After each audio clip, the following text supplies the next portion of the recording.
के रस पिए बर उमड़े है नर नारी। तुर भुवन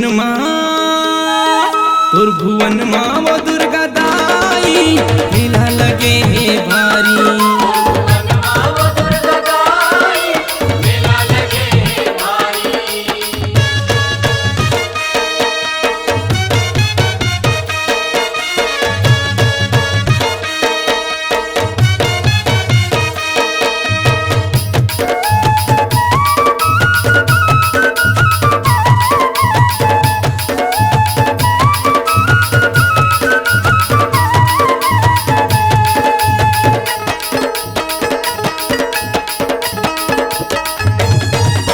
भगवा सवारी करे महतारी आनी बानी के सिंगार वो।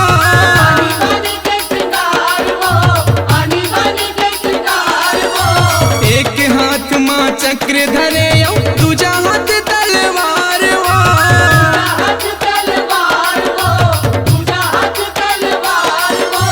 अष्टभुजी माँ जगदम्बा के अष्टभुजी माँ जगदम्बा के रूप दिखत है न्यारी। भुवन माँ वो दुर्गा दाई मेला लगे है भारी।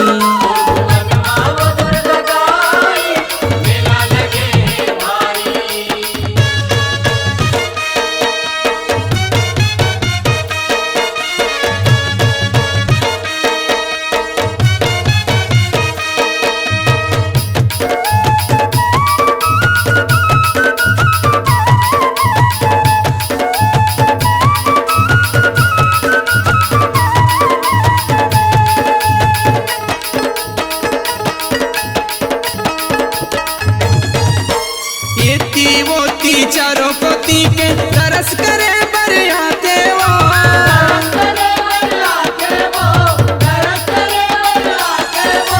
खाली झोली लेके आते वो मैया झोली भर के जाते वो।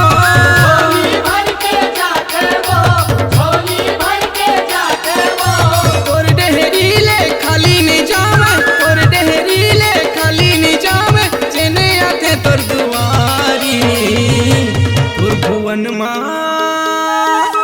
भुवन माँ वो दुर्गा दाई मेला लगे है भारी।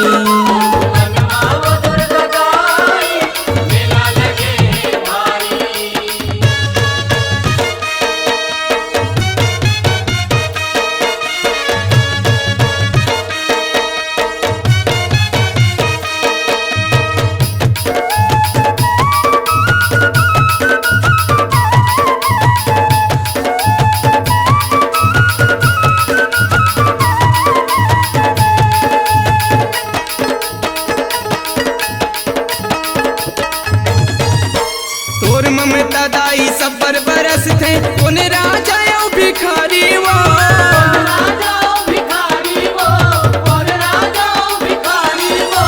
जिन्हा दाई तोरे शरण माया थे पीरा हरे महतारी वो।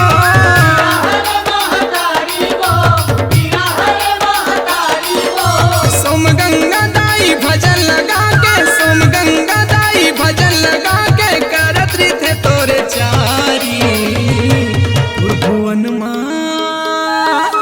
भुवन माँ वो दुर्गा दाई मेला लगे है भारी।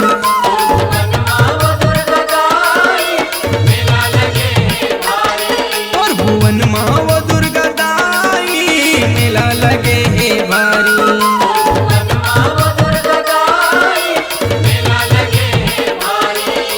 तोर भक्ति के रस पिए बर तोर भक्ति के रस पिए बर उमड़े है नर नारी। तोर भुवन माँ वो दुर्गा दाई मेला लगे है भारी।